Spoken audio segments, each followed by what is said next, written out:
A lot of people exercise because they believe it will help them to lose fat. One of the biggest debates on the planet. What advice have you got for me?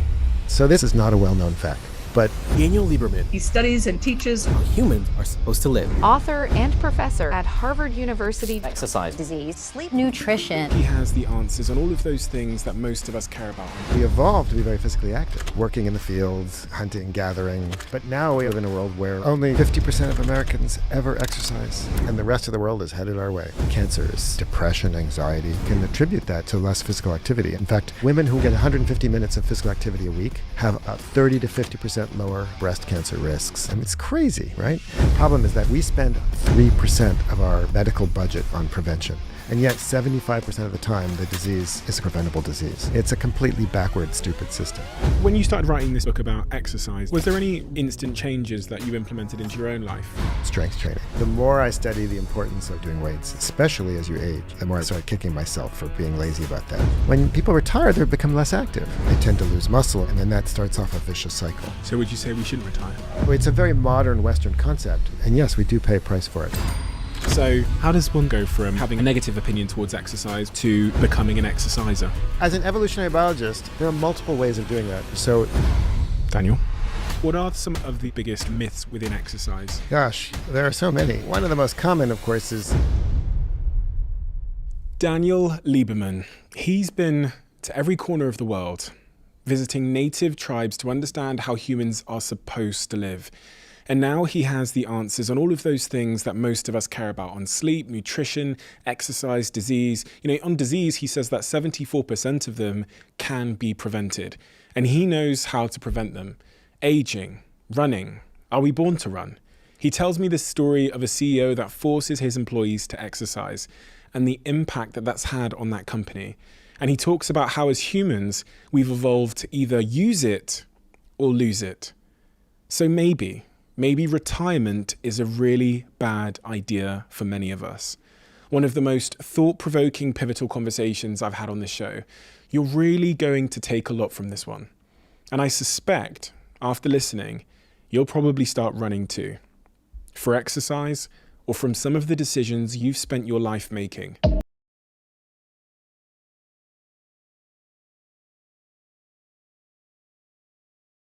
Daniel, your work is so incredibly impressive, reaches such an incredible depth, charters new territory, and it's been an unbelievable, clearly very passion-driven career you had. So my first question for you is, why are you doing this? It's a good question. I started off being obsessed by human evolution. Ever since I was a kid, I was really interested in human evolution, and I spent much of my early career working on skulls and heads and why they are the way they are. And then I kind of got involved in public health and issues of health and disease kind of through the back door.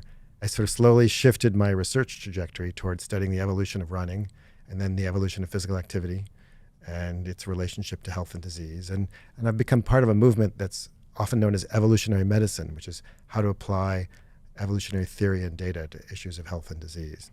Evolutionary medicine. I've never heard that term before, but I love it. Where has your work on evolutionary medicine, let's call it, where has that taken you? Where has it taken you to learn, to research, to study? So much of what we think about in terms of health and disease comes from a tiny fragment of the world's population. Almost entirely, like 90% of all the medical information comes from people from the United States, Canada, Europe, and Australia. So in order to study how bodies really work and how our bodies evolved to be, you have to leave places like Boston, where I live, and go to places like Africa or Mexico or wherever to look at other populations and look at how those populations are transitioning to lifestyles like mine. And so we've been working in Kenya for the last 15 years or so. And I've traveled to some other parts of the world as well, India, to kind of collect some data, but mostly in Africa. After doing all of this work and after taking in all of this information, how has it shifted your perspective on running, exercise more broadly? Have there been any sort of significant cognitive perception changes? Yeah.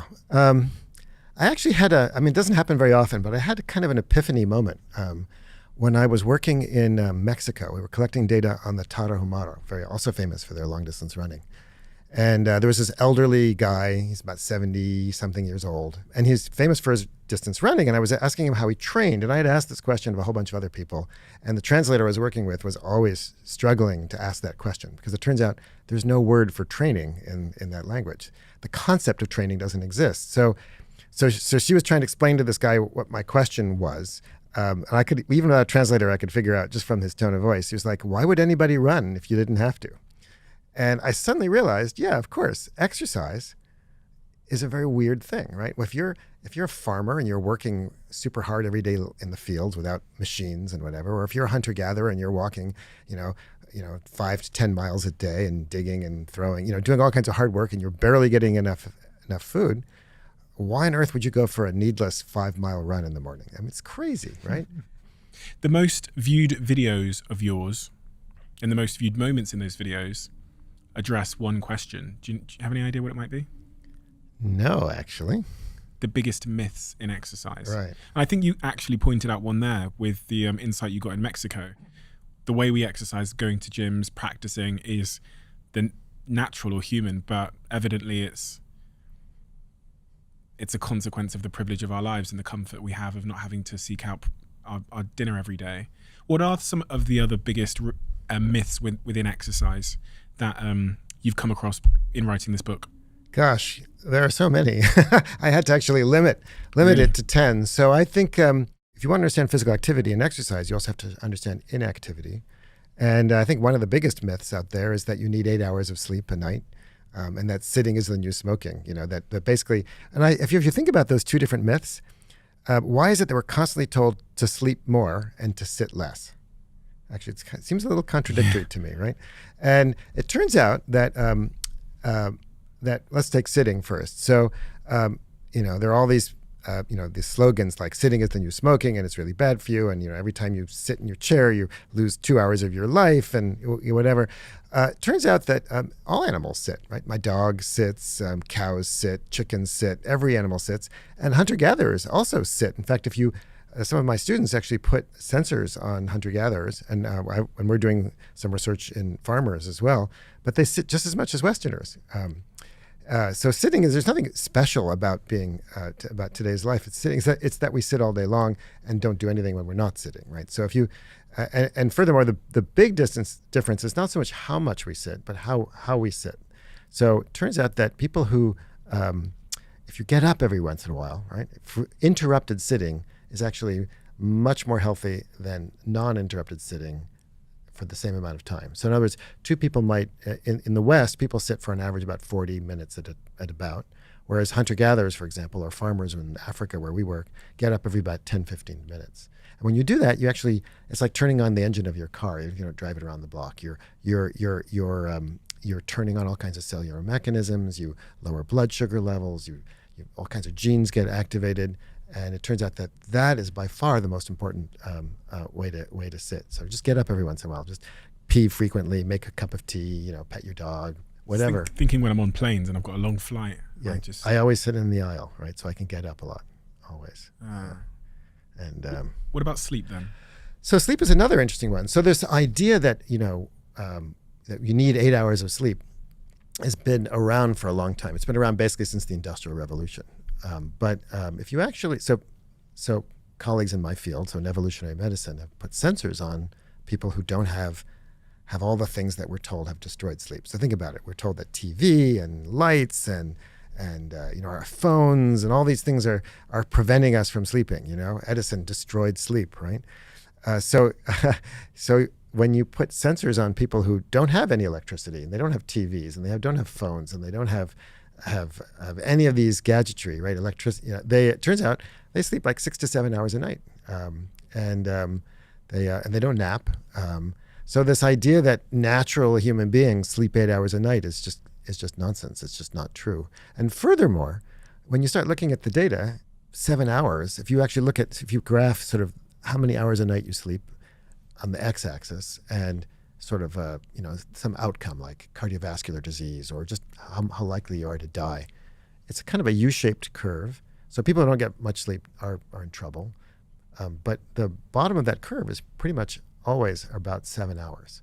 So people actually do better if they sleep 7 hours rather than 8 hours. And yet we're told that if you don't sleep 8 hours, there's something wrong, right? Oh, so you can oversleep. Well, yeah. I mean, there's also some complexity to this too, because of course people who are ill might be sleeping more, and so there's some biases that creep into how you analyze the data. But basically, it turns out that 7 is for most people optimal. But there's a lot of variation, right? Teenagers sleep more, older people sleep less. It's complicated. One of the things that popular in culture as well is this idea of doing 10,000 steps a day. Yeah, now that's fun. That started because of a Japanese pedometer. But right before the Olympics were in Tokyo in the 60s, they had invented the pedometer, and they were sitting in a boardroom, and they were discussing what to call the pedometer. And they picked, out of the blue, they picked 10,000 steps because that's apparently an auspicious number. And it sounded about right. There was no science behind it. Interestingly, it turns out it's pretty good. If you look at steps per day and health outcomes, your average hunter-gatherer walks between 10 to 18,000 steps, depends on male, female, etc. And if you look at steps per day and outcomes, about around 7 to 8,000 steps, the curve kind of bottoms out. Right? There doesn't seem to be a huge advantage to taking more than that per day in terms of large epidemiological studies. So it turns out to be not that bad a goal, but it's not a perfect number like a lot of things, right? It's just it's a reasonable goal to shoot for. When you started writing this book about exercise and running and all these subject matters, was there any instant changes or any real lasting changes that you implemented into your own life from everything you'd learned? I think about that all the time with this podcast. I'll have a guest on, I'll have these mini eureka moments, and then something will stick. So I'm wondering, having studied all of these people all around the world and looked at their bodies and exercise and physical exertion, what have you taken into your own life that has stuck? I would say that I've become more serious about doing some strength training. I've always loved walking and running and endurance kinds of activities, and I've always sort of hated doing weights. I just don't like it, and I'm a wimp. I'm not a very strong person, and people tend to do what they like, right? You get reinforcement from it, and the more I study the importance of resistance training, and the more I study the importance of doing weights, especially as you age, the more I started kicking myself for being lazy about that. So now I try to do good 2 strength workouts out of every week at least, and take it more seriously, because especially as you age, loss of muscle mass can be really debilitating. There's the technical term for that is sarcopenia. Sarco is the Greek word for muscle, and penia is loss, so muscle loss. So as people get older, they tend to lose muscle, and when you do that, you become frail and you lose functional capacity, and then that starts off a vicious cycle, right? Once that happens, then you'll be less likely to be physically active. And then, of course, when you're less physically active, your muscles begin to waste away more, and it's very debilitating. And so I think as we get older, and I'm getting older, it's more and more important, to kind of incorporate that. So I think that's the one thing that I've taken to heart. Yeah, from what you said there, it sounds like not doing resistance training, not lifting weights as you age, almost accelerates aging in any sort of superficial sense, but also in a physiological sense, you're increasing the speed of aging. Yeah, I'm not sure if I'd think about it that way, but I think I kind of reverse it slightly, which is that, aging is just the clock ticking on, right? Mm-hmm. There's nothing we can do about age, but senescence is the way our bodies degrade as we get older.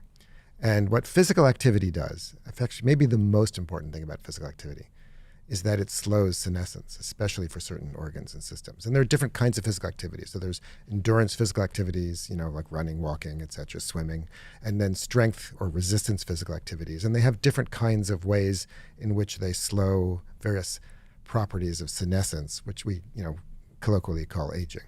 And all of them are important. And I think one of the things that's really interesting about humans, in fact, I think it may be the most important thing about this book, and you asked about myths earlier, the most important myth, I think, by far, is this idea that as you get older, it's normal to be less active. And that is just not true. We evolved to be grandparents. We evolved to live. One of the things that's most interesting about humans, maybe, is that we evolved to live about 20 years or so after we stop reproducing. No other animal does that except except orcas, maybe killer whales. But with the exception of killer whales, humans have this really weird life history. We evolved to be grandparents. But grandparents in the old days weren't, retiring to Florida, or I don't know what they do in England or whatever, go to Mallorca or whatever, and kick up their heels and play golf or whatever with carts. Grandparents in the olden days, right, or in many cultures still today, are working, right? They're working in the fields, they're hunting, they're gathering, they're getting food for their children and their grandchildren, they're helping with childcare. And that physical activity is, that's what their job is, to be physically active. But in turn, that physical activity turns on an amazing suite of physiological processes that counter aging. It turns on repair and maintenance processes that not only keep our muscles strong, but also keep our DNA from accruing mutations, keep our mitochondria numbers high, keep the cells in our brain from accumulating gunk, so that prevents Alzheimer's and other forms of dementia. I mean, for every system of the body, physical activity has benefits that slow the aging process. And so when you stop doing it, you accelerate, and that's the way in which you perceive it as accelerating aging. But really, it's the absence of physical activity which lets aging run amok. In your first book in 2013, The Story of the Human Body, in chapter 12, you said, you used this phrase, use it or lose it, basically. We evolved to use or lose our bodies. And I was sat with someone recently, and I was trying to figure out why it appears that when people retire, or the other instance I've seen is when their elderly partner passes away, it appears as if they don't live much longer. Yeah. It's kind of folklore or something, that once you retire, your days are kind of numbered. Yeah. And I was trying to figure out the evolutionary reason for that, but it sounds like that's kind of what you've explained there. Well, I mean, I think part of that is depression, right? When you lose a partner, I mean, grief and depression, your cortisol levels go up, your immune system goes down. I mean, it's really tough on your body. I mean, psychosocial stress plays a serious physiological toll. But also, as you just pointed out, when people retire, they become less active, and that loss of activity has enormous effects on every aspect of our body. I mean, and our minds. I mean, physical activity is important not just for physical health, but also vital for mental health. And I think a lot of the problems that a lot of mental health issues we have today, depression, anxiety, some of them, to some extent, we can attribute that to less physical activity. And as people age, becoming less physically active, again, makes them much more vulnerable to a wide suite of diseases. So would you say we shouldn't retire? Or if you do retire, I mean, retiring is, again, another modern weird thing, right? Nobody retired in the past. I mean, if you're a farmer, it's like a subsistence farmer, and name it, any place, right? It's not like suddenly you hit 65 and all of a sudden you no longer have to work in the fields. You work in the fields until you're dead, right? And hunter-gatherers don't retire. They continue to be physically active until they die, right? Or until they get too sick. So it's a very modern Western concept, and yes, we do pay a price for it. But you, of course, can replace, work that you do with challenging, rewarding, fun things to do. The important thing is just not to stop being physically active. One of my favorite studies ever published, without a doubt, is a study done by a guy named Ralph Paffenbarger. He realized that places like Harvard are fantastic for studying aging, because Harvard, like other private universities, never lets go of their alumni. So until the day you die, they're asking you for money on a regular basis. and so he got the Alumni Association, the Harvard Development Office, to let him follow a series of Harvard alumni from several years and can keep asking them questions about their physical activity levels and also their diet and whether they smoked and stuff like that. And then he tracked them for 25, 30 years. And what he found was that the alumni, after you corrected for every factor you could think of, that as the alumni got older, the effect of physical activity on their health outcomes was bigger and bigger. So alumni who were in their 20s, 30s, and 40s, for example, who were exercising 4 or 5 times a week, they had about 20% lower death rates. By the time they got to their 60s and 70s, the alumni who were exercising more had 50% lower death rates. So as you get older, and this has been replicated again many times, but what he showed was that as you get older, exercise becomes more, not less important for maintaining your health. Been thinking a lot about this because I was saying to Jack, my dad is 60-ish, but he's very, very out of shape. Very, very out of shape. And I was in Indonesia, and I was with my girlfriend, and we were going whitewater rafting. So we had to go down this really big hill with all these stairs. It was like 300 meters of stairs. And I remember just thinking, my dad wouldn't be able to do this at his age at 60, and I want to be able to go down those stairs when I'm his age, because at the bottom of there was a fun activity with someone I loved. And to think that I'll get to a point in my life where, not so far away in the grand scheme of things, where I won't be able to go up or down some stairs because I'm 60, because of my sort of genetic predisposition, as I saw it, was quite sad. But having heard you say that, it really feels much more like a choice than it is genetics. Yeah, look, we have this expression in my field, which is that genes load the gun and environment pulls the trigger, right? Some of us have genetic predispositions towards being, more likely to get diabetes or heart disease or this or that or the other. But our great-great-great-grandparents in different environments weren't getting these diseases, or they were getting them at much, much, much lower frequencies. It's not because they were dying earlier. It's because these diseases were less common. So I think we too often blame our genes for many of these diseases, or many of these health problems. And I'm not in any way denying the role of genetics, but that environment is way more important. And we have control over our environment to some extent. And so if you want to reduce your risk of cardiovascular disease, reduce your risk of diabetes, reduce your risk of Alzheimer's, dementia, exercise isn't a magic bullet. It's not going to prevent you from getting those diseases completely, but it lowers your risk quite substantially. And we know why, too. I mean, we have an immense amount of data on why that's the case. For every single one of these diseases, we understand the mechanisms by which physical activity has important mechanistic effects on these diseases. So there's epidemiological data, there's mechanistic data, there's personal data. The problem is that it's hard to do, right? It takes willpower to overcome the inertia of doing what's completely normal, which is wanting to take it easy, right? I just flew yesterday from Denver to Boston, and in the airport, there are these escalators right next to the stairway, right? And the escalator and the stair, it wasn't a huge stairway. Everybody's lining up to take the escalator, and the stairs are totally free. So being me, I'm not allowed to take the escalator unless, I have to, right? So I ran up the stairs, but those people taking the escalator, there's nothing wrong with them. They're not lazy. It's just an instinct, right? It's an instinct to take it easy when you can, right? Because we now live in a world where everybody can do that, right? Because we have escalators and lifts and cars and shopping carts and all these wonderful devices to make our lives easier. And now you have to overcome this fundamental basic instinct to take it easy in order to be physically active. And that's basically what exercise is. And so, and furthermore, if you're unfit and you're not really, exercising isn't any fun, right? It's unpleasant. You sweat and you get hot and you get cranky and it's not that rewarding until you get fit. And so people hate it, right?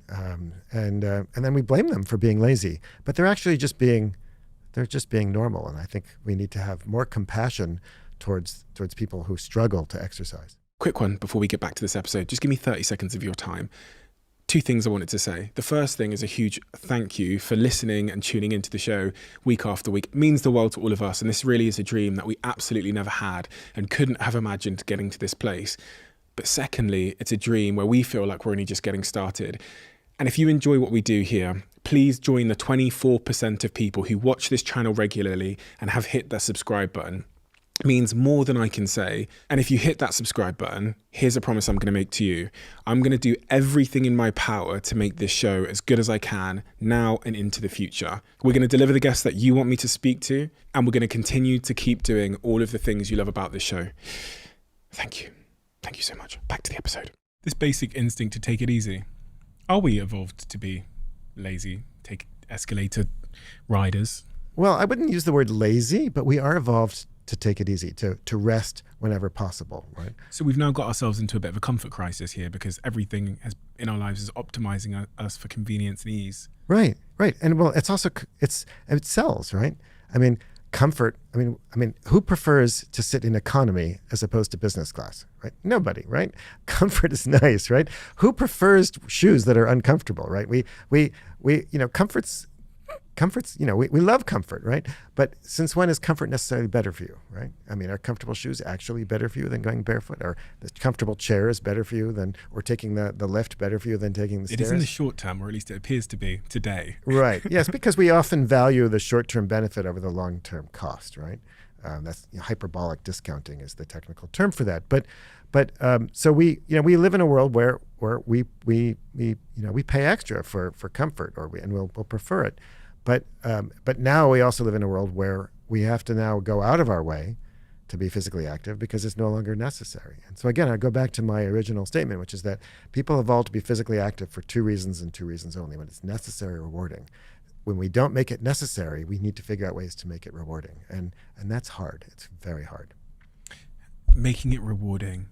So one way that you might make something rewarding is by looking at the stick, and then the other side is maybe the carrot. But just looking at the stick, then you were going through a series of diseases a second ago: Alzheimer's, high blood pressure, all of these kinds of things, cardiovascular diseases.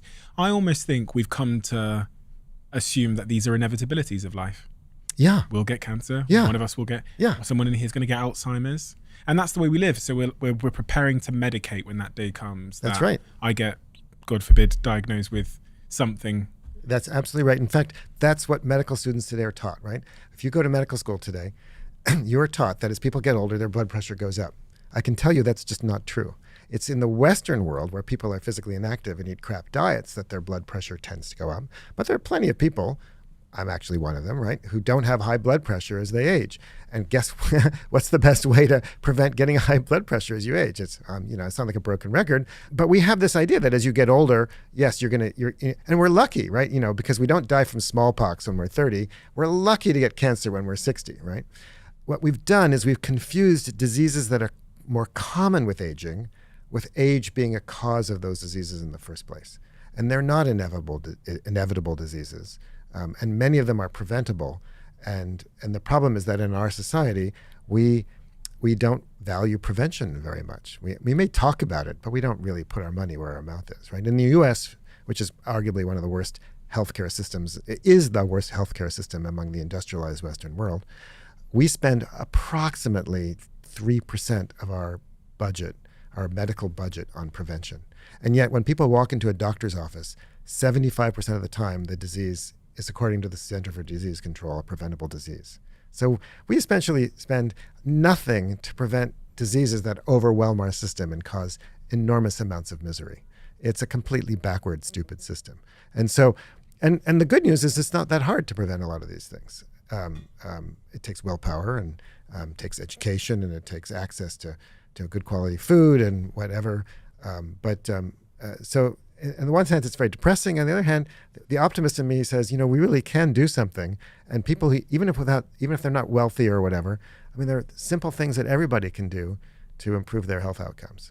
These diseases we encounter today as we age, and just generally in our society, when you look at hunter-gatherer communities, or you look at certain tribes around the world, maybe in Africa, do you see the same types of diseases in the same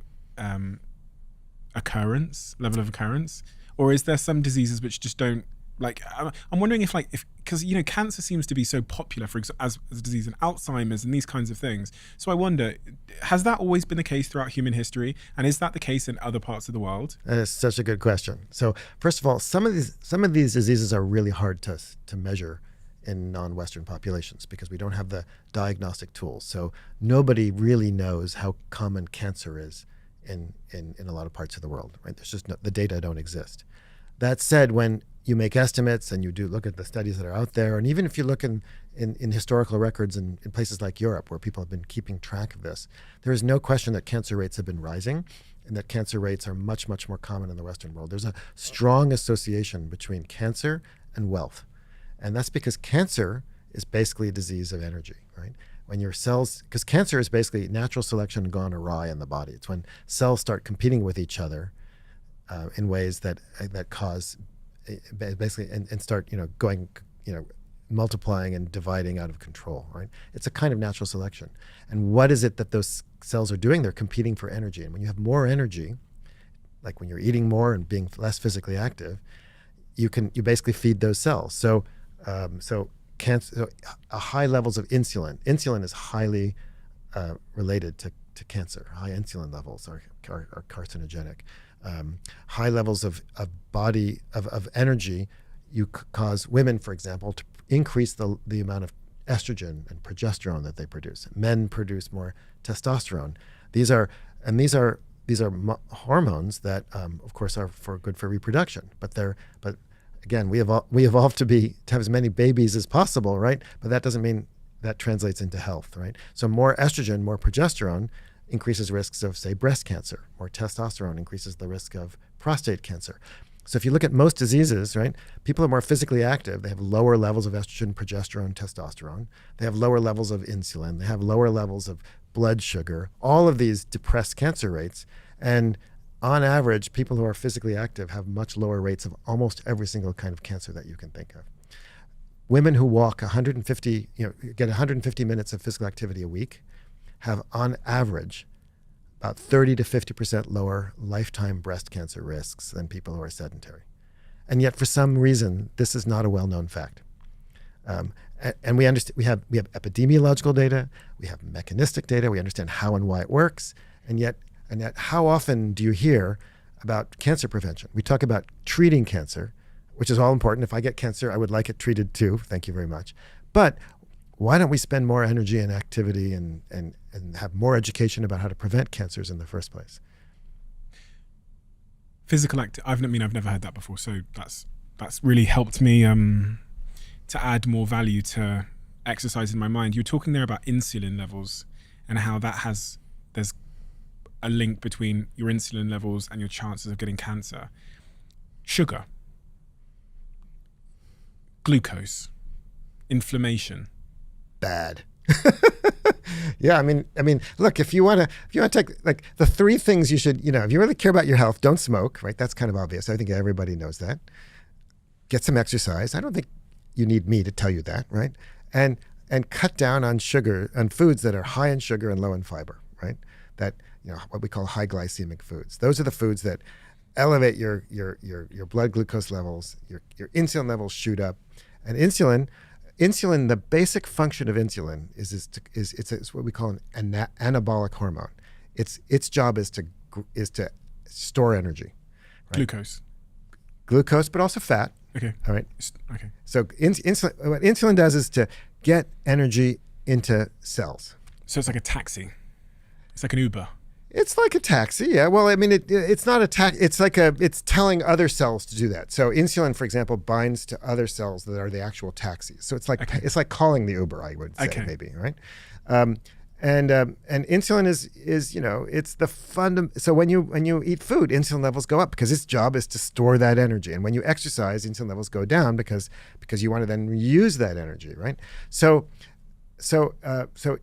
when cells get more energy, they're more prone to going out of control, basically. And inflammation is caused by you store so much fat in your cells that those fat cells start to swell. And when those start to swell, like anything, right, they start to rupture, they get damaged. And that damage attracts the immune system, and the immune system gets turned on, and that causes inflammation. So too much adiposity, too much fat, over-swollen fat cells is a primary cause of systemic inflammation.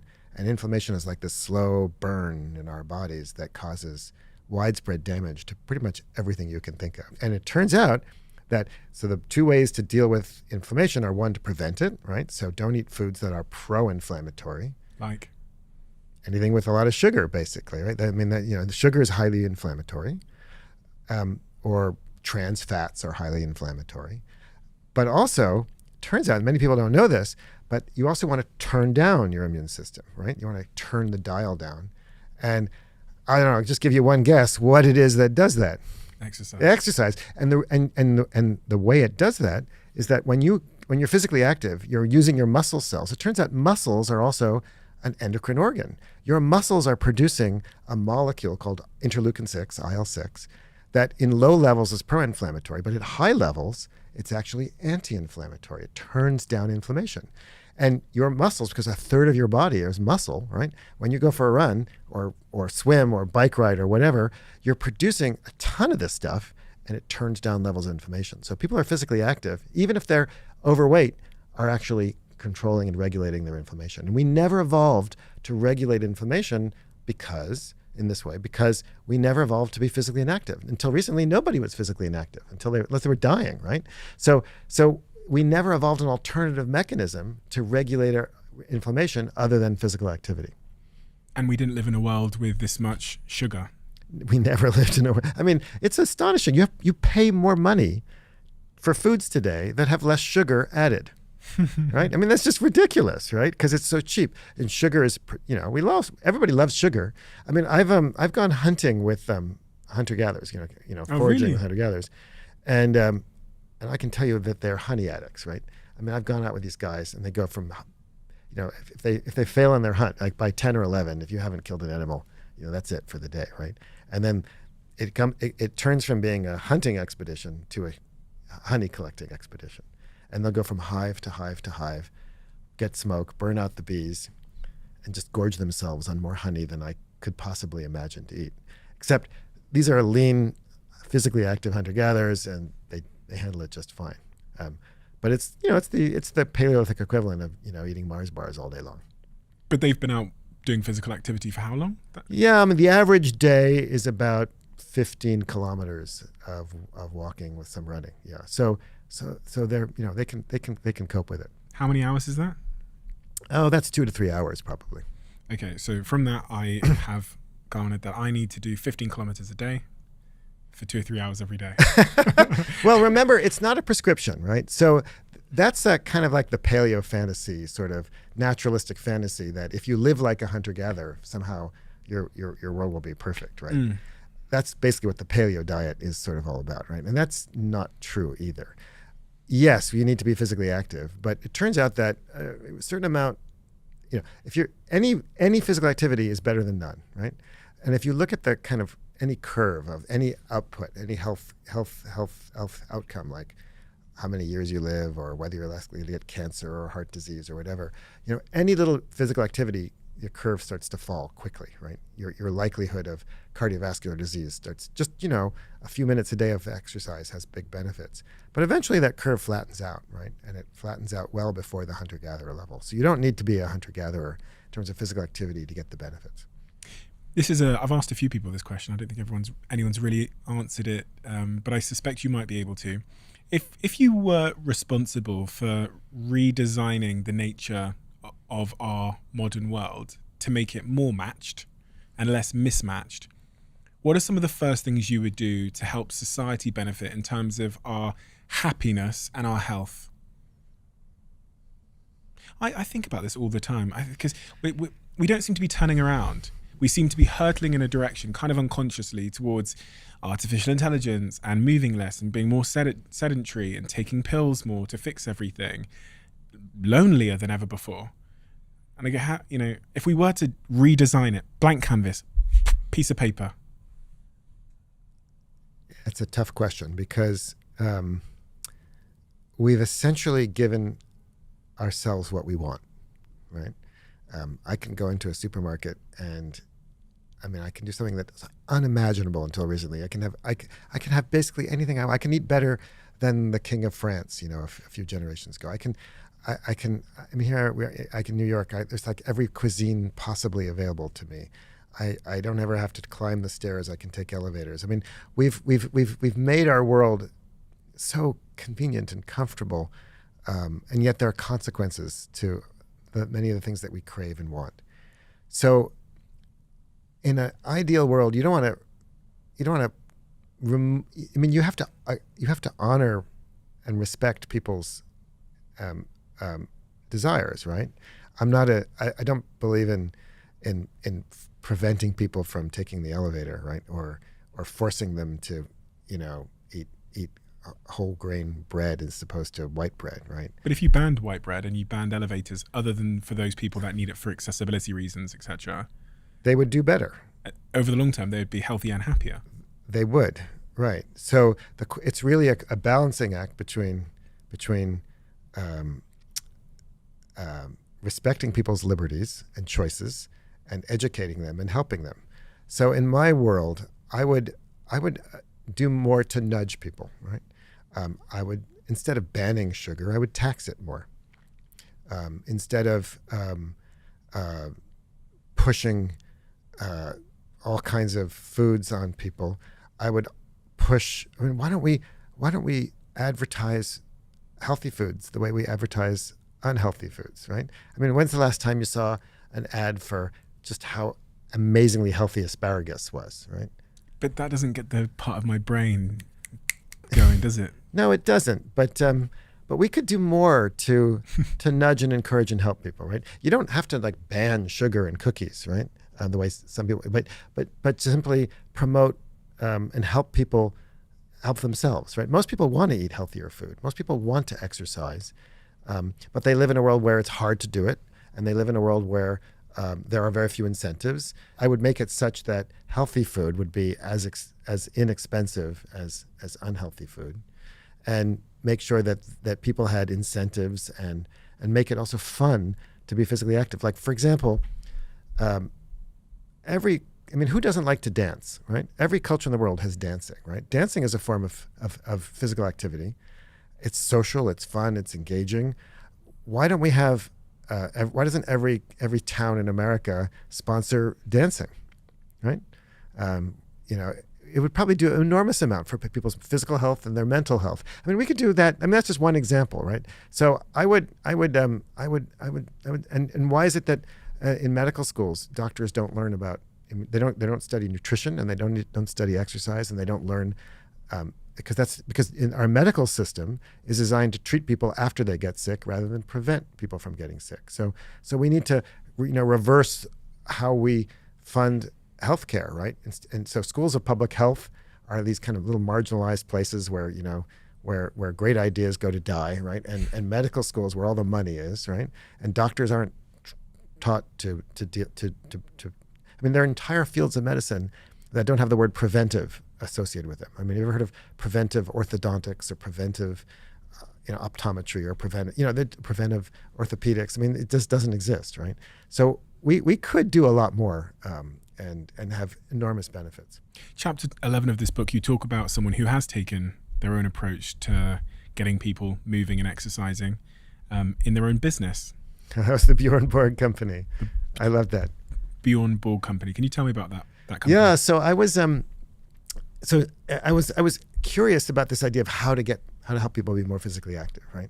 And again, my fundamental hypothesis is that we evolved to be physically active either when it's necessary or rewarding. And so I was curious if there was any companies in the world that have made physical activity necessary. In other words, what if we forced people to be physically active? And I found one. So far, I think there's only one company in the world that I know of. Maybe there's some others, but this is the only one I've ever found so far. And it's the Bjorn Borg Sports Company in Sweden, where the CEO of the company is this crazy sort of exercise addict. And he requires every member of the company to exercise. They have sports hour every Friday at 11 o'clock.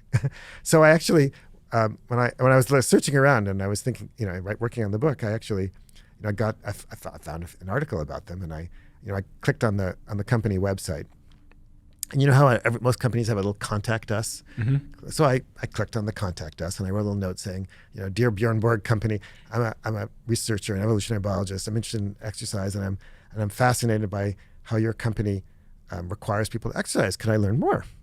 And the next morning, there was an email from the CEO of the company saying, why don't you come and visit us? So I hopped on a plane a few months later, went to Sweden, and they let me.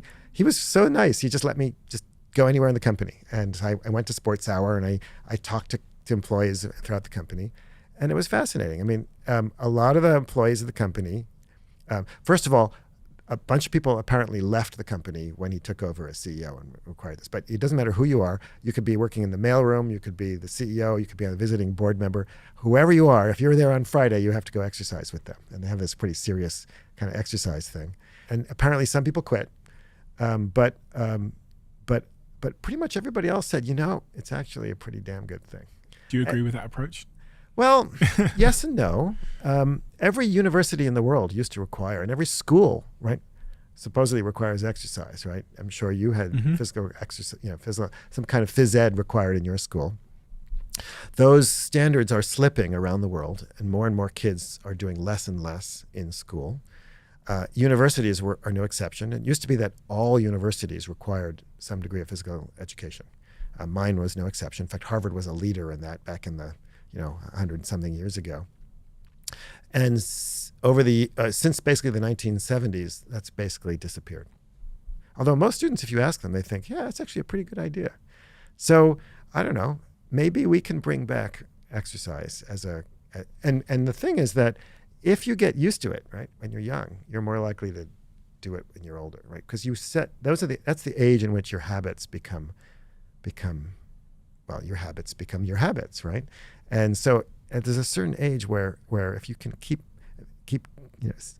get that, make it a habit, you're probably more likely to continue doing it for the rest of your life. We kind of see it as overreach, don't we? I was thinking about if I was to announce one of my companies that everyone is now required to exercise, it would seem like tremendous overreach. If I announced that everyone is required to read a certain book, they'd do it and it'd be fine. And it might be seen as a positive thing, right? It might be a representation of our values, that we are learners and we're innovators and we keep, nourishing our brains. But if you turned around to your team and said, listen, you're all required to go for a run every day or something, it just feels personal. Yeah. Like that's not the responsibility of an organization to tell me to go exercise. But we have company, retreats. I mean, we do all kinds of stuff where people are required to do it. So I don't know, I challenge you, try it. What we do and what we've always done, we even do it with this team, the Diary of a CEO team is about 30 people. So we have a fitness channel in the company Slack channel, the communication channel that we use. And in that channel, and we did this at my previous company as well, where we would enable and facilitate. So someone started a women's football team, so we enabled it and promoted it. Someone started a men's football team, so we enabled it and promoted it. And this also applies to non-physical sort of exercise-related clubs, like someone starts the reading club, and we enabled it and promoted it. And we also paid for it. If they need new kits, for example, when the women's football team wanted to have their own uniforms, we paid for it because we saw a huge value in terms of staff retention, connection, community, and all those things that actually lead up to staff retention. If we could have more social clubs outside of the office, if you're thinking about leaving a job, there's a number of things you weigh up: the pay, the job, whatever. But you also weigh up how the community, like the group of people I love and how much they bring to my life. And I actually think in the remote working world, it's something that CEOs and leaders have really not paid enough attention to, that if they really want to retain their team members, they should have them together as much as they can, even outside of the office, bonding in a world where screens are on the rise and pubs are on the decline and social activities and churches are on the decline. There's less sort of institutions that connect us socially. Work has a big opportunity to do that. So one of my big things always in my head is like, how can I get the team members of my companies to hang out more? And a multiplier to that is, how can I get them to hang out more and move their bodies more? Because then they'll feel better. Right. Well, think about it. It's play, right? Play, yeah, exactly. And I mean, and play is another thing we evolved to do, right? What kids play, and we're one of the few species that plays as adults, right? Mm-hmm. And what is play? Play is a way in which you learn cooperation, you build community, but you also move your body, right? In the first chapter of your book, you say that you went to visit the Native American tribe, and I'm going to try and pronounce this, the Tarahumara. And they're famous for their long running. Yes. What did you learn about running from them? Well, they have been famous for well over 100 years. I mean, many people have gone to study the Tarahumara and have commented on their amazing ability to run. But what I really learned from them is that for them, physical activity is spiritual. There's this book, Born to Run, that describes their running and calls them a hidden tribe of super athletes. They're not hidden, and they're not super athletes. And the one thing that the book missed was that the main impetus for the running, they do these famous long distance races, is that it's a form of prayer. It's really very beautiful. And it's a metaphor for life, and it's also an opportunity to bet and sports and all that. It's all wrapped into one, and what I've learned was that this actually used to be almost universal among Native American populations, right? Native American tribes. Everybody had long distance races and ball games, and they were all had a spiritual element. It's just that they've retained their traditions because they're in a very remote part of Mexico that's essentially inaccessible. We all used to do this. All humans used to do this. And in fact, if you look around the world, every population has a tradition of endurance events. Some of the subject matter you talk about in your book, but also outside of your book, is how we used to run. In terms of, I was at the foot doctor. What's it called? I don't know what they're called. Podiatrist. That's what I said. But podiatrist. What did I say? But I went to the podiatrist the other day because I got this, what's it called when you're, I'm going to point at it on my foot. This part of my foot here started to get lots of pain. Plantar fasciitis. That's it. Plantar fasciitis. I started to get some plantar fasciitis. That's no fun. And it was just this ongoing pain. And they prescribed me some insoles. I stood on a couple of machines, some soft stuff, and they measured my foot and took this scan of it and said, right, basically you're standing wrong. Your arch is a bit too flat. Take these insoles and wear them in all of your shoes. And I always think in these moments when someone prescribes me something that's not natural, I go, why? Like, where did I go wrong? And I think that's the key question. Where did I go wrong? Who lied to me? To the point now that at 30 years old, I have these bloody insoles that I have to put in all my shoes. Because presumably that's not natural. Presumably my ancestors don't have bloody insoles. Yeah. So plantar fasciitis is what I would call a mismatch disease, right? A disease that's more common or more severe because our bodies are inadequately adapted to modern environments. And in your case, and as is the case with a lot of people, you have a weak foot. So we, you look like you go to the gym. Looks like you're a pretty fit person, right? I'll make a bet you strengthen pretty much every muscle group in your body except your feet, right? No comment. Right. Well, but we don't, right? And one of the reasons is because we encase our feet in stiff-soled shoes that are very comfortable. And the reason the shoes are comfortable is that your foot muscles have to do less work when you're using those shoes, right? We have shoes that are stiff soles, they have arch supports, right? And your foot has 4 layers of muscles in them. And those muscles are supporting your arch. And at the bottom of those 4 layers of muscles is this layer of connective tissue, the plantar fascia. And the problem with the plantar fascia is that if it stretches too much, it, like anything else, right, it gets inflamed.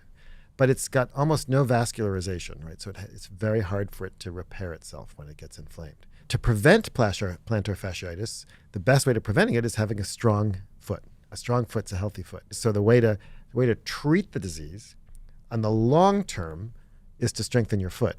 But if you want to just alleviate the symptoms, that's what your podiatrist did. By giving you an insole, right, it's basically preventing your arch from collapsing as much, making it more comfortable so your plantar fascia gets stressed less, and so it can kind of alleviates that stretching and hence the pain, right? So that's a typical example of what I call dysevolution. It's what happens when you treat the symptoms of a mismatched disease rather than their causes or preventing their causes. So podiatrists are a bit like drug pushers in that sense, right? Because they're essentially putting your foot in a cast, right? And for the rest of your life, you kind of have to keep using them unless you strengthen your feet. So there's nothing wrong with those, treating the symptoms. I mean, pain is no fun. So wear the insoles, right, to kind of, alleviate the pain, but also work on strengthening your foot. And I think you'll find that the plantar fasciitis will disappear and never come back. So the plantar fasciitis has now healed after about a month of wearing the insole. I no longer have the insoles with me here in New York, and I don't have them in any of my shoes because I've also taken a bit of time off running on my feet. I was playing a lot of football. So now I'm at a point where I can go to the preventable stage, prevent it happening again. And you said to strengthen my foot. How does one strengthen their foot? Good question. So there are some exercises. They're kind of foot doming exercises and things like that. They're I can send you some links to videos showing you some good foot strengthening exercises. So that's one way to do it. But the other way is to wear more minimal shoes, to wear shoes that aren't stiff-soled, that don't have arch supports. Go barefoot a lot, right? And that will naturally strengthen the muscles in your foot because you'll have to use those muscles. So you ever gone for like a long walk or run on a beach, right? And afterwards your feet are kind of tired. right? The reason your feet are tired is because you're now walking on a compliant surface, right? It's not stiff. So your muscles are having to work more to stiffen your foot to push you forward, right? Jack, could you go grab the black shoe out of my bag? I just want to show him something. So wearing shoes that aren't as stiff-soled, where they don't have arch supports, will slowly strengthen your feet. But, and this is a huge but, if you do too much too fast, your plantar fasciitis will come roaring back, and you'll hate me. You'll never forgive me because, those are Vivo barefoots. I wear the same shoes. You've got the same shoes on. Great shoes. Yeah, those are wonderful shoes. Those are exactly the kind of shoes that will help strengthen your feet. These are fairly a new addition in my life. But they feel really strange because you can kind of feel the floor. Yeah, it's exactly what you've described. But you can transition if you have weak feet, which I'm guessing you do. If that's the only shoe you wear all the time, you'll probably regret it, right? So slowly increase the percentage of time that, just like anything else. Like if you like suddenly decide to lift, huge weights that you can't lift before, you'll hurt yourself, right? The same thing is with your feet. So slowly it does it, but if you do it gradually and slowly and carefully, you can build up strength in your foot, and you'll be a happier person. And this goes back to everything else you've said about how choosing comfort, choosing to have a nice supportive shoe has actually just kind of deferred a problem off into the future for me. It's the same with diet, it's the same with avoiding exercise and being sedentary and all these other things, where when you choose the easy road in the short term, which is this wonderful cushioned shoe I've chosen, the muscle hasn't built up in my foot and I've paid the price. Correct. So I need to, again, choose discomfort more in the short term, go up the stairs, run barefoot to avoid the consequences later down the line. Yeah, I mean, I don't think you have to run barefoot, but though it can be fun. But yeah, I mean, and I can think of plenty of other examples. We love comfort, but comfort's not necessarily good for us. When you look at these tribes, do you know who Liver King is? Huge, massive muscles. Talks about ancestral living. What do our hunter-gatherer ancestors look like in terms of that? Not like him. No? Okay. I mean, look, think about it. Muscle is really expensive, right? It's actually a super expensive tissue. About a third of our body is muscle, and it's using up about a fifth or more of the calories that we're expending, right? Just sitting there, not even using them, right? They're very costly tissues, right?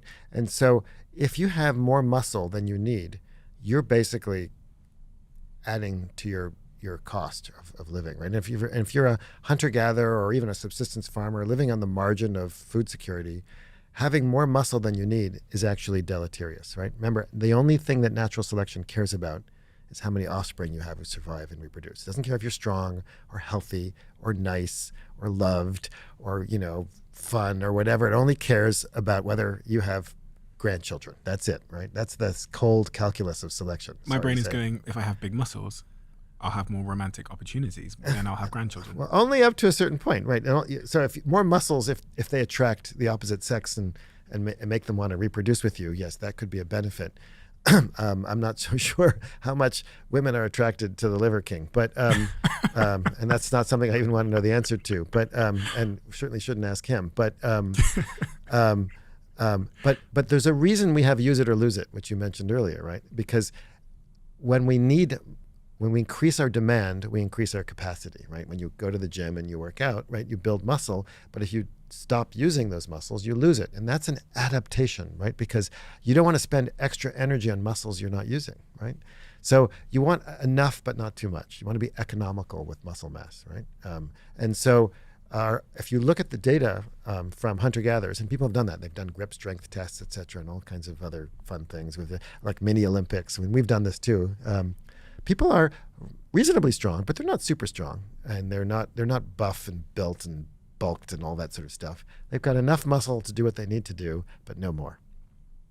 And the reason why people find muscle attractive anyway is because it's this evolutionary signal, isn't it, of reproductive value and resources, maybe, and the ability to go out and. Do you know what I mean? Why does a woman, for example, find a man with muscles or in good shape attractive in 2023 when we're not hunting for gazelle?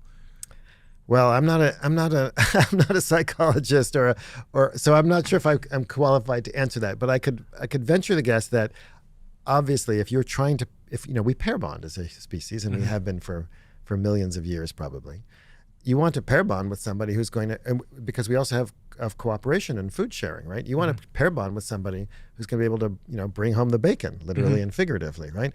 But bringing home the bacon does not mean looking like Arnold Schwarzenegger, at least back in the day. Arnold Schwarzenegger back in the day, right? Bringing home the bacon back in the day meant being a persistence hunter, being able to run long distances and being moderately strong. So they looked more like a marathoner or a football player than they did a weightlifter, right? So it's conceivable that someone who is really, really big is actually less attractive because they wouldn't have been able to hunt and run and hunt as well as someone who is a little bit. Yeah, and you also have to feed more. You have to feed them more too. Yeah, and that's those are precious calories. So I'm going to guess that look, if you look in non-Western populations. You don't see physiques like that. This is a privilege of people who are able to go to gyms and eat whey powder shakes and all that kind of stuff to kind of build their crazy muscle mass. But it's not something that our ancestors were able to do on a regular basis, that's for sure. A quick word on Huel. As you know, they're a sponsor of this podcast and I'm an investor in the company. One of the things I've never really explained is how I came to have a relationship with Huel. One day in the office many years ago, a guy walked past called Michael, and he was wearing a Huel t-shirt. And I was really compelled by the logo. I just thought from a design aesthetic point of view, it was really interesting. And I asked him what that word meant and why he was wearing that t-shirt. And he said, it's this brand called Huel, and they make food that is nutritionally complete and very, very convenient and has the planet in mind. And he, the next day, dropped off a little bottle of Huel on my desk. And from that day onwards, I completely got it because I'm someone that cares tremendously about having a nutritionally complete diet. But sometimes, because of the way my life is, that falls by the wayside. So if there was a really convenient, reliable, trustworthy way for me to be nutritionally complete in an affordable way, I was all ears, especially if it's a way that is conscious of the planet. Give it a chance. Give it a shot. Let me know what you think.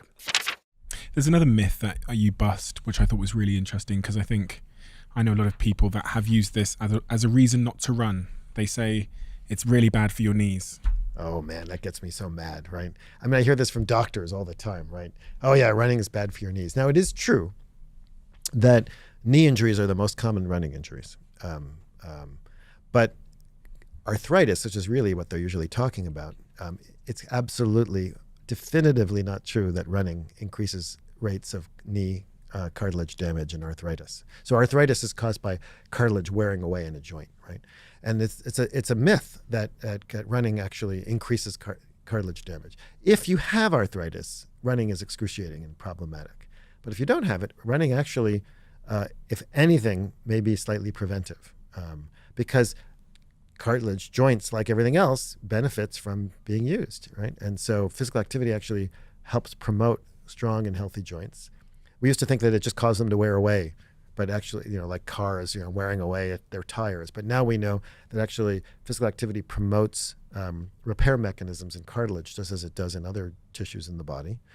And of course, the other thing about running is that I think a lot of people run incorrectly today. So that's why we started studying barefoot running a few decades ago, is because if humans have been running for millions of years, most of that time we were running barefoot. So we're kind of curious, how did people run before shoes? And what we learned was that today shoes have these cushioned heels that enable you to essentially run the way you walk, right? You land on your heel. And everybody who's barefoot sometimes lands on their heel, but people who are barefoot more often than not, land on the ball of their foot and then let their heel down. It's called a forefoot strike or a midfoot strike. And when you do that, we worked out the biomechanics of that and published a paper on the cover of Nature showing that when you do that, you actually prevent your foot from crashing into the ground, causing what's called an impact peak, a collisional force. You run lightly and gently. So if you were to take your shoes off and run up Lexington Avenue here, I guarantee you would not be landing on your heels. Within a few steps, you'd start landing on the ball of your foot because it hurts less. And so that's how we evolved to run. We evolved to run in a cushion, in a way that doesn't involve, slamming into the ground with every step. And that causes less force around your knee. The trade-off, though, because nothing comes for free, everything has trade-offs, is that it's harder on your ankles. Your calf muscles and your Achilles have to do now a lot more work to let your heel down. And so people who switch from heel striking to forefoot striking often have Achilles tendon problems. They get calf muscle problems. If they don't do it properly, they'll get, if their foot muscles aren't strong enough, they'll get all kinds of foot problems, right? So you can't just suddenly become a barefoot runner and start forefoot striking. If you're going to switch, you have to switch gradually and slowly and build up strength and learn to do it properly. Another thing people do is they tend to run like a ballerina, high up on their toes. That's really hard on your ankles and your calves. So you got to do it properly, but it can have enormous benefits. And we know, again, if you run that way, there's puts much less force on your knees. And again, knees are where people get injured the most. So I think a lot of knee injuries come from the way in which we run. So would you recommend, if you can, to run more barefoot, especially if you have those kind of shoes we just discussed? Well, I think what matters is how you run, not what's on your feet. Okay. Right? So I would say a barefoot style. How do I learn to run in a new way, though? Well, I mean, there's some tricks. So Right. one of them is, first of all, I don't know how you run. So Probably maybe you already run just fine. But a barefoot style tends to be a high stride rate or high stride frequency. So 90 strides per minute or 180 steps per minute, roughly. 170 to 180 steps per minute is about right. Relatively short strides, so you're not throwing your leg out. And to me, the most important thing is not what we call overstriding. If you ask any coach on the planet, they'll say overstriding is bad. Overstriding is when you throw your leg out way in front of you and you land. And that leg is a stiff leg. So that a stiff leg means more force, right? And it's harder on your knees. And so a good runner lands with their shank, with their tibia vertical. So their ankle is below their knee. When you do that, pretty much everything will work out properly, right?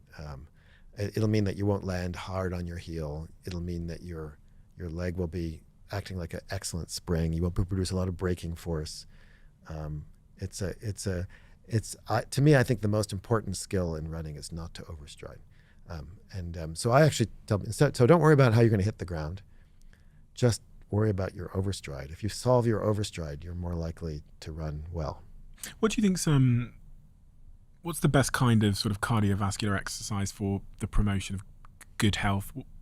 Because I've been doing some CrossFit stuff. I've been doing some HIIT workouts.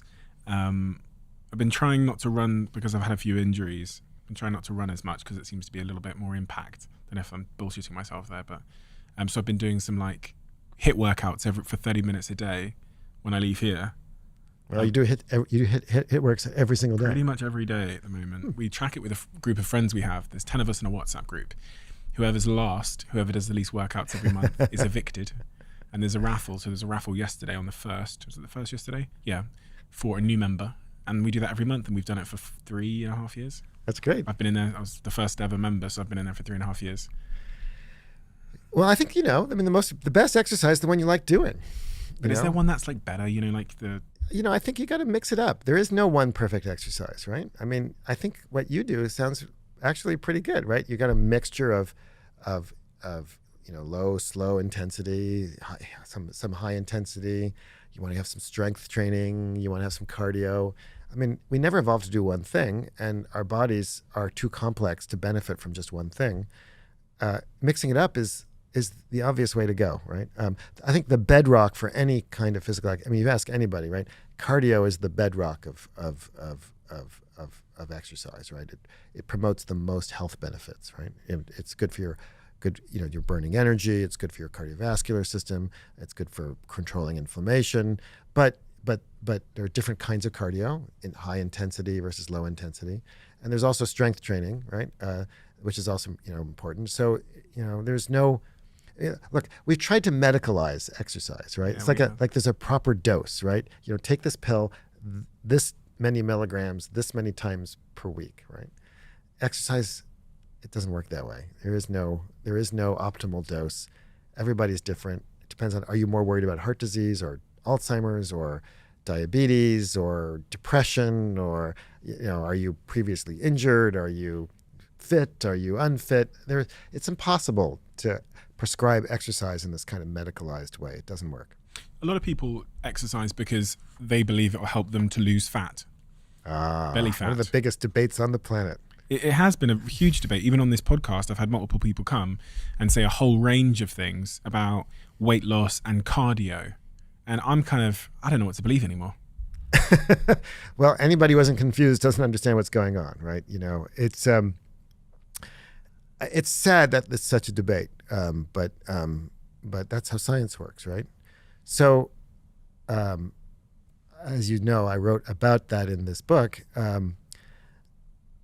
Part of the explanation for the debate is that, again, what dose are you analyzing in what population, in what kind of context, right? So pretty much every major health organization in the world recommends that you get 150 minutes per week of physical activity. That's kind of like the benchmark. That's what the WHO, the World Health Organization, considers the division between being sedentary versus active. So, and a lot of people are unfit and overweight and struggling to be physically active have struggled to get 150 minutes a week, right? So a lot of studies prescribe 150 minutes a week of exercise, walking, for example, a moderate intensity physical activity, and then look at its effects on weight loss. And guess what? When you walk 150 minutes a week, which is 20 minutes a day of walking, which is about a mile a day, you're not going to lose much weight. You're basically burning about 50 calories a day doing that, right? That's a piddling amount of calories compared to drinking a glass of orange juice, right? So surprise, surprise, those kinds of studies show that those doses of physical activity are not very effective for weight loss. However, plenty of rigorous controlled studies that look at higher doses of physical activity, 300 minutes a week or more, find that they are effective for helping people lose weight, but not fast and not large quantities. So you're never going to lose a lot of weight really fast by exercising. It's just not going to happen. Because, a cheeseburger has 800, 900 calories. You have to run, 15 kilometers to lose that, to burn the same number of calories. You're going to be hungry afterwards too, so you're going to make some of that back. You have compensation. So physical activity is actually, there's just no way around it. You have to be a flat earther not to argue this way. But physical activity can help you lose weight, but it's not going to help you lose a lot of weight fast and not at the low doses that often are prescribed. But the one thing that we do agree on, and I think would not be controversial, is that physical activity is really important for helping people prevent themselves from gaining weight or after a diet from regaining weight. And there are many, many studies which show this. One of my favorite was a study that was done in Boston on policemen. Policemen are kind of have a reputation for, having too many donuts and being overweight, right? And Boston is no exception.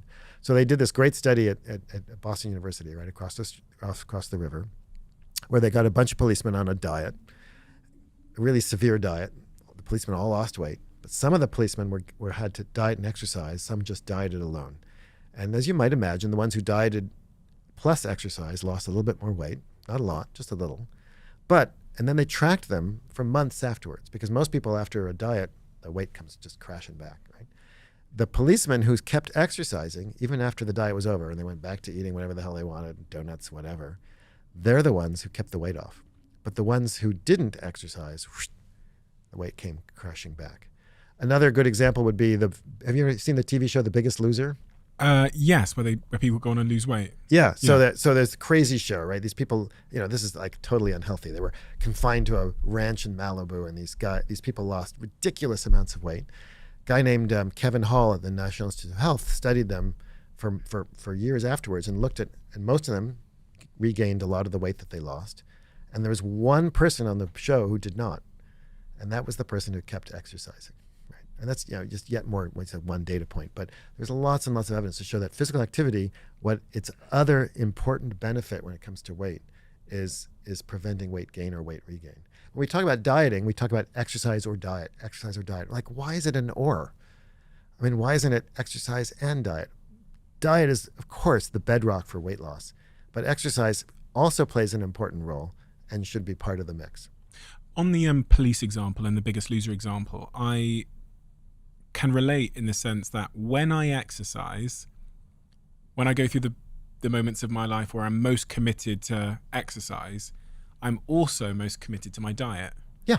Because if I go to the gym, I will not then leave the gym and have a donut or a pizza. Absolutely not. It seems like wasting the effort. So if you look at the sort of correlation between the moments in my life where I eat healthiest, they're also the moments in my life where I'm most focused on the gym. And I noticed there was a couple of months ago, I had a bit of a motivation slump, managed to stay in our little WhatsApp group, but coasted down the bottom of the leaderboard for a couple of months on a, just like surviving every month by one. And through those moments, my motivation in the gym had gone down and my diet had gone down. The minute I managed to get in the gym and do a big workout, the same day my diet came back. Yeah, of course, right. And they co-vary, right? And that's one of the reasons why when people do big studies of what you can look at what people die of, right? What's on the death certificate? Cancer, heart disease, whatever, heart attack. And then you look at what caused the cancer, what caused the heart disease. When people try to do that, it's almost impossible to separate diet and exercise because people who tend to eat better also tend to exercise more. They're both, in our modern upside down, topsy-turvy world, they're both markers of privilege. People have money to go to the gym, also have money to buy healthy foods. And people who care about their physical activity also tend to care about their diet. So at that level, they're very hard to separate. However, if you're studying a particular component of a system in a randomized controls trial in a lab, you can separate them out. And so we know that they have independent and also interactive effects. What is the most important thing we haven't talked about, Daniel? I think the most important thing is that we need to be compassionate towards each other. I mean, there's so much shaming and blaming and prescriptions and, the reason I entitled the book Exercised is that we make people feel exercised about exercise. We make them feel uncomfortable and unconfident and shamed and here you and I are having this conversation, but I can tell that you take you're I mean, I know I've listened to enough of your podcast. You care about your health and you care about diet, you care about exercise, and people may look at you and think, gosh, I wish I was like him, but it's just not me. I'm not there, right? And they may feel put off by our conversation. And I think that so often these discussions make people feel bad about what they're doing. And I think that what we need to emphasize is that if you put a chocolate cake and an apple in front of me here, I would want to eat the chocolate cake, and I might eat the apple only because you're there. But if you weren't there, I would eat the chocolate cake, right? And when I'm in my building at Harvard, my office is on the 5th floor of this old Victorian building. Every single day I want to take the elevator. And the only reason I take the stairs is that if anybody catches me in the elevator, I'll be a hypocrite. It's not that I don't want to take the elevator. I do want to take the elevator, right? I guess you guys say lift, right? And we make people feel bad for taking the elevator, right? They shouldn't feel bad. It's an instinct. And so I think we have to figure out ways to help people without shaming them and without blaming them and without bragging and whatever, talking about the marathon they ran or this, that, or the other. Make them feel less uncomfortable about the topic and realize that you don't have to swim the English Channel or run a marathon or, join your WhatsApp group and do crazy HIIT workouts every day. By the way, you don't need to do HIIT workouts every day to get the benefit. Instead, just taking the stairs in your building every day. And, anything is better than nothing, and you'll get benefits from that. And I hope that that's the message that needs to get out. Right? Anything is better than nothing. And if you can get started on that pathway, then it'll eventually become self-rewarding. And that leads me to the other topic that we didn't talk about, which is that the reward system of physical activity. You and I, if we go for, I'm really looking forward to my run tomorrow morning in the park. I love running Central Park. It's one of the best places in the world to run, right? A fantastic view from the top, and it's just gorgeous, right? But when I run Central Park tomorrow, I'm going to get a big dopamine hit. My body's going to produce all this dopamine, which is the molecule that says, do that again, right? It's a reward. Gamblers get dopamine hits, right? People who eat chocolate cake get a dopamine hit, right?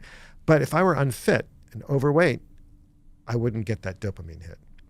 And so when people start exercising, they don't get the reward that people who are fit and accustomed to doing it get. And then they're made to feel bad, like, you didn't enjoy your run around Central Park? Well, it takes months, if not years, before you actually get that reward. And Really? yeah, because just like being overweight causes you to become insensitive to insulin, you become insensitive to all kinds of other hormones and neurotransmitters, and dopamine is one of them.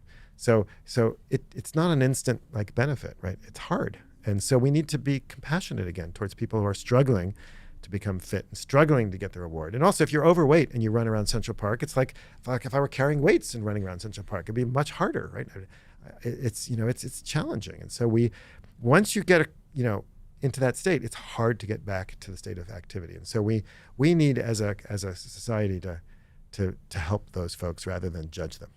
Those folks that are struggling, and I was one of those folks that were struggling for many, many years. I would say to myself every year, pretty much all of my adult life, that this was going to be the year that I'd get fit.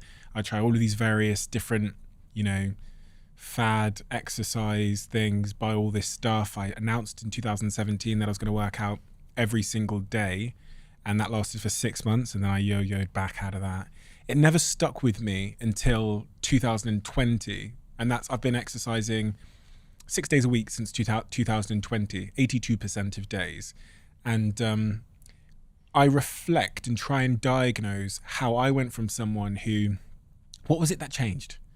And if I can figure out what it was that changed at the most fundamental level in my mindset or my attitude or my life or whatever it was, then I can help other people figure out that too, or at least give them more sound advice, or at least be more empathetic, whatever's required to help them, and I have a platform here where I speak about exercise a lot and these things. So what's your suspicion? What's your suspicion on what it is that makes people go from being, maybe having a negative opinion towards exercise or their ability to be disciplined with it to becoming an exerciser? Do you know? This is a question that obsesses me. In fact, we have a big project right now, a big grant to actually study this. Oh, really? Right now, because the more I study it, the more I think it's social. The more I think that, again, I think people are physically active, i.e. in our modern world, exercise, for two reasons: when it's necessary or rewarding. And what makes it rewarding for most people is the social aspect. And that social aspect can take many dimensions. It can be running with a group of friends, and you might want to go only a mile, but your friends convince you to run another mile, right? And you end up running 2 miles, right? Or you're feeling bad and crappy, and your friends help you do it. Or I'm a running buddy, right? And I often meet friends for early morning runs, and I can tell you that the evening before, it seems like a great idea to meet Aaron at 6 a.m. on the corner of Mass Ave and Linnaean. The next morning at 6 a.m., I want to stay in bed with my wife. I don't want to meet this nasty, smelly guy, at 6 a.m. in the cold and dark. But I agreed to meet him, and out I go, right? And I'm usually glad I did it afterwards. Or, we can go on. There are other social ways in which or dancing, right? I mean, nobody thinks of dancing as exercise, but it's exercise, right? So that's one important social dimension. And the other one, though, is accountability. I describe in the book, there's a friend of mine in San Francisco who's struggling to exercise.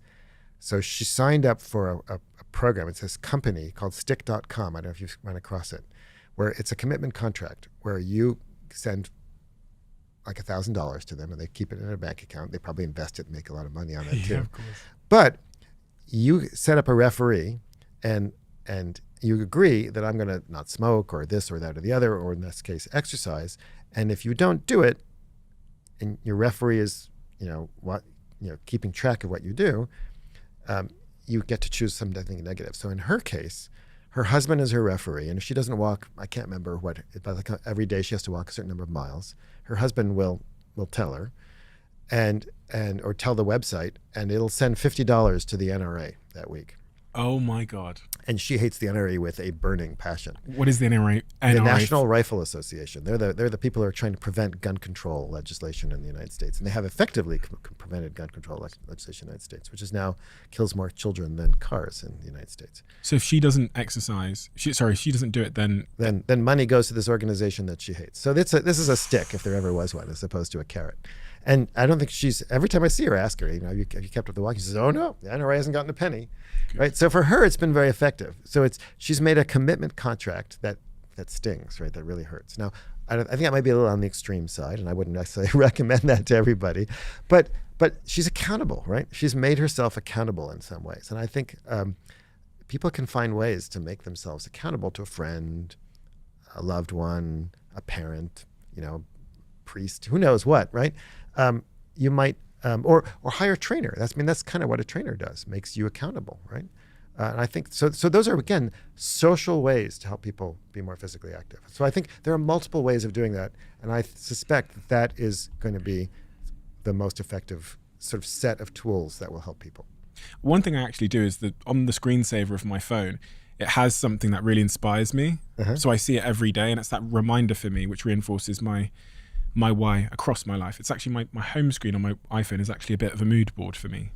We have a closing tradition on this podcast where the last guest leaves a question for the next guest, not knowing who they're going to leave it for.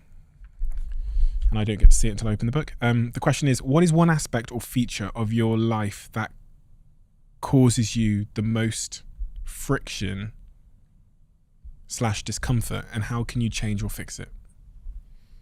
I would say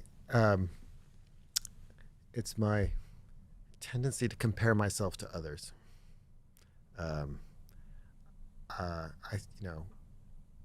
Life is short, life is precious. We are all experiments of one.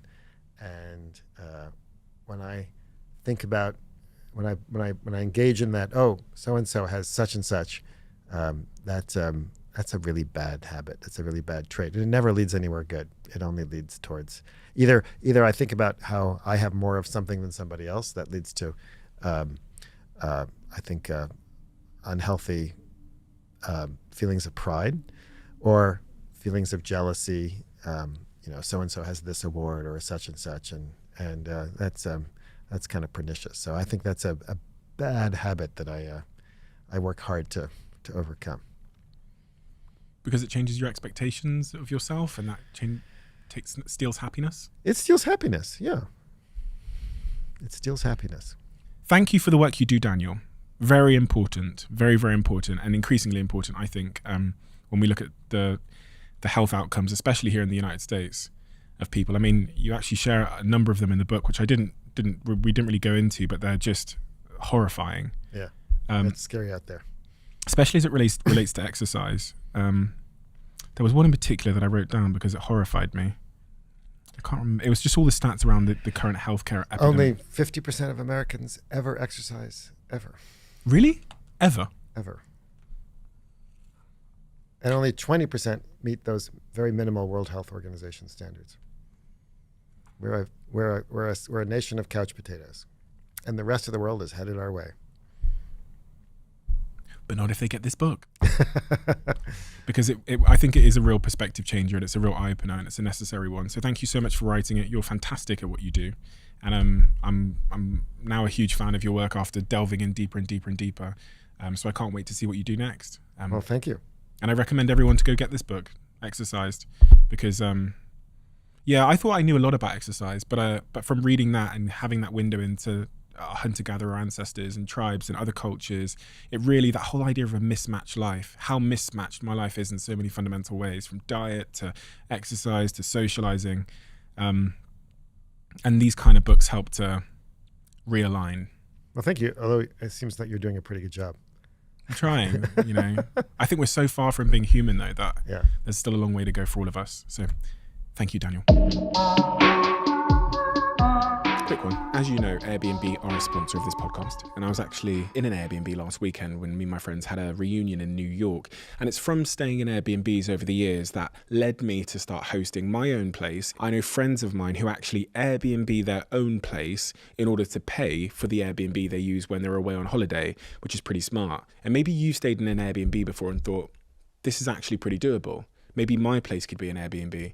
It could be as simple as starting with a spare room or your entire place. You could be sitting on an Airbnb and not even know it. Whether you could use some extra money to cover your bills or something a little bit more fun, your home might be worth more than you think. And you can find out how much it's worth at airbnb.co.uk/host. Check it out, find out how much your home is worth, and let me know what you think.